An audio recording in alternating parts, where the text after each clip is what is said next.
तो कहने का अर्थ ये है कि ये लड़के जो है, इसलिए आत्मदेव जी आज दुखी हुए कि इस पुत्र के कारण मुझे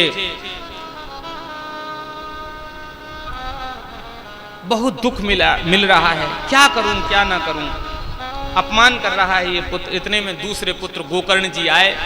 गोकर्ण जी ने पिता को दुखी देखा और कहा कि पिताजी आप दुखी क्यों हैं, क्या हो गया? तब आत्मदेव जी ने कहा कि जिस पुत्र के लिए हम मरे जा रहे थे उसको प्राप्त करके हमने क्या पाया, मुझे समझ में नहीं आ रहा मैं क्या करूं, मैं घर में रहूं या चला जाऊं, मैं बड़े धर्म संकट में हूं, इस पुत्र के कारण मेरा जीवन बेकार हो रहा है, मेरी जिंदगी अपमान से भर गई, क्या करूं? तब दूसरे पुत्र गोकर्ण जी ने अपने पिता आत्मदेव को समझाया, पिताजी इस दुनिया में कोई सुखी नहीं है, हर एक जीव, हर एक मनुष्य दो रस्सियों में बंधा पड़ा है,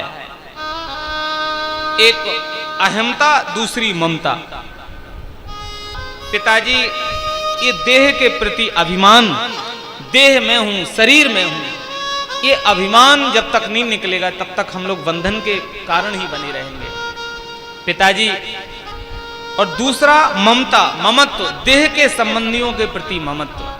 अरे कौन किसका पुत्र, कौन किसका पिता, जाने कितनी बार ये तुम्हारा पुत्र बना होगा और कितनी बार आप इसके पिता बने होंगे।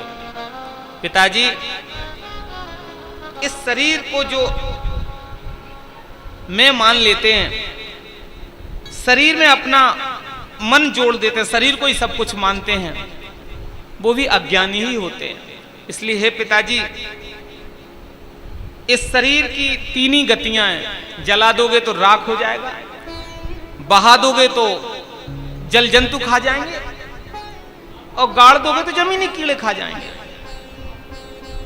इसलिए पिताजी